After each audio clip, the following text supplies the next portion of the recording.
Daisy, the diesel rail car's work in the countryside was full of surprises, but she was frightened of bulls and cows, and she remained very lazy and stubborn.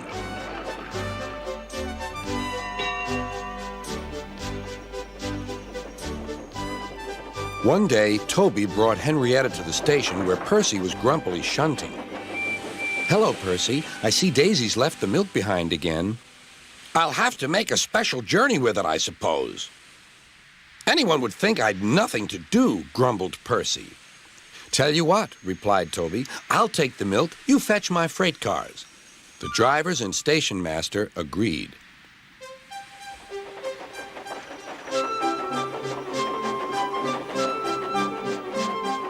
Percy had never been to the quarry before. He began ordering the freight cars about. "Hurry along," he said. The freight cars grumbled to each other. "This is Toby's place. Percy's got no right to poke his funnel up here and push us around." They whispered and passed the word. "Pay Percy back. Pay Percy back." "Come along," puffed Percy. "No nonsense." "We'll give him nonsense," giggled the freight cars.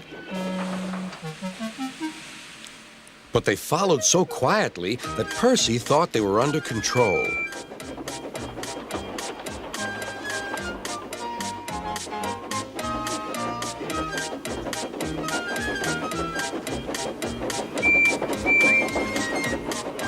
Suddenly, they saw a notice ahead. "All trains stop to pin down brakes." "Beep, beep!" "Brakes, conductor, please!" But before he could check them, the freight cars surged ahead. "On, on!" they cried. "Help, help!" whistled Percy. The man on duty at the crossing rushed to warn traffic with his red flag, but was too late to switch Percy to the runaway siding. Frantically trying to grip the rails, Percy slid into the yard. "Beep, beep! Look out!"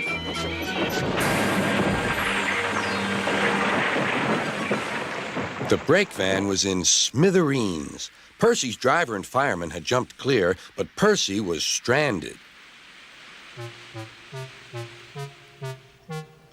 Next day, Sir Topham Hatt arrived.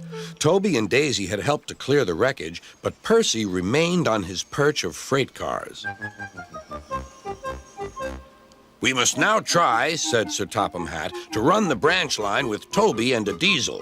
You have put us in an awkward predicament, Percy." "I am sorry, sir." "You must stay there till we are ready," continued Sir Topham Hatt. "And you really must be more careful with freight cars." Percy sighed. The freight cars groaned beneath his wheels. He quite understood about awkward predicaments.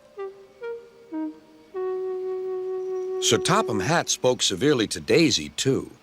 "My engines work hard. I send lazy engines away." Daisy was ashamed. "However, Toby says you worked hard after Percy's accident. So you shall have another chance." "Thank you, sir," said Daisy. "I will work hard. Toby says he'll help me." "Excellent. What Toby doesn't know about branch line problems isn't worth knowing. Our Toby's an experienced engine." Next day, Thomas came back. And Percy was sent to be mended.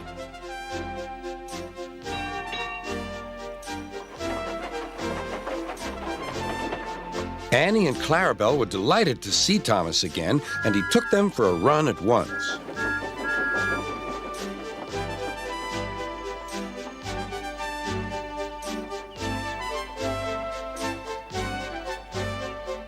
All are now friends, and Toby has taught Daisy a great deal. She shooed a cow off the line the other day all by herself. That shows you, doesn't it?